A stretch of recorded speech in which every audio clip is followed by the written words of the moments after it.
So you've been asked by your teacher to take a look at Edgar Allan Poe's chilling gothic tale, The Telltale Heart, and to pay specific attention to the narrator's point of view as well as his motivation. So let's start doing that together. I'm going to do a little modeling. I'm going to read the story and kind of tell you what I'm thinking as I'm going along so that hopefully you can follow the pattern after I'm done reading the first few paragraphs. So here we go. The Telltale Heart by Edgar Allan Poe. True, nervous, very, very dreadfully nervous I had been and am. But why will you say that I'm mad? The disease had sharpened my senses, not dulled, not destroyed them. Above all was the sense of hearing acute. I heard all things in the heaven and in the earth. I heard many things in hell. How then am I mad? Hearken, and observe how healthily, how calmly I can tell you the whole story. So I'm going to pause here at the end of the first paragraph to kind of think about the narrator, his point of view as well as his motivation. I don't really know what he's done yet. He hasn't told me. He's just kind of setting up the story. But in terms of the point of view, we know that it is a first-person point of view because the narrator's saying I all the time. It's from the main character's, the protagonist's point of view. And we do know a little bit about him. We do know that the person he's telling the story to thinks he's crazy, thinks he's mad. It's literally part of the first sentence where he says that he's nervous, but he also says, why will you say I'm mad?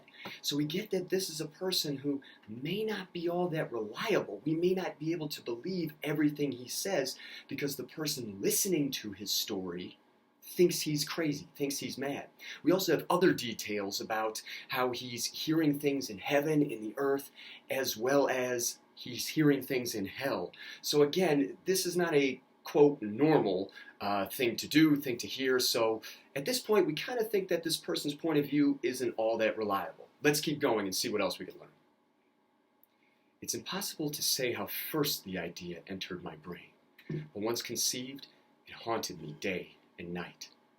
Object there was none. Passion there was none. I loved the old man. He had never wronged me. He had never given me insult. For his goal, I had no desire.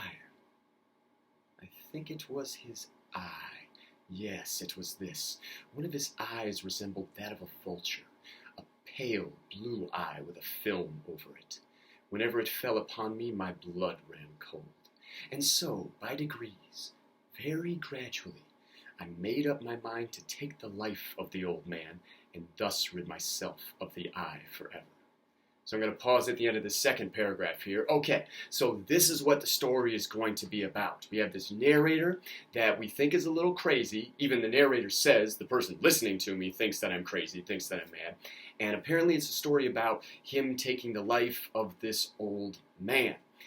Now, we do get a sense at his motivation, at the narrator's reasons, his motivations for doing stuff. If we look in the text at the beginning of the second paragraph, he says, object there was none, passion there was none. In fact, he loves the old man. The old man never did anything wrong to him. He had never insulted him. He doesn't desire the old man's gold, so we think the old man's rich. He literally tells us it's the old man's eye, which resembles a vulture. It kind of looks maybe a little creepy. It's a pale blue. It says that there's a film over it. And that's it. So right there, if we're looking at his motivation and kind of judging it a little bit, if you will, just having an eye that looks a little strange or queer from the average eye isn't really a good, solid, justifiable reason to take someone's life. But that's the only thing that's on the mind of this narrator. So again, if we're looking at his point of view, yes, it is first person, but at this point, the guy does seem a little crazy if his only reason, if his only motivation for taking the life of the old man is this goofy eye, this pale blue vulture eye. Okay, so I'm going to stop right here now that we've done a little modeling. What you really should do is every paragraph or two kind of stop and think about, what is this narrator's point of view? Can we trust him? Can we not trust him? Is he mad or is he not? Especially since he's already brought it up.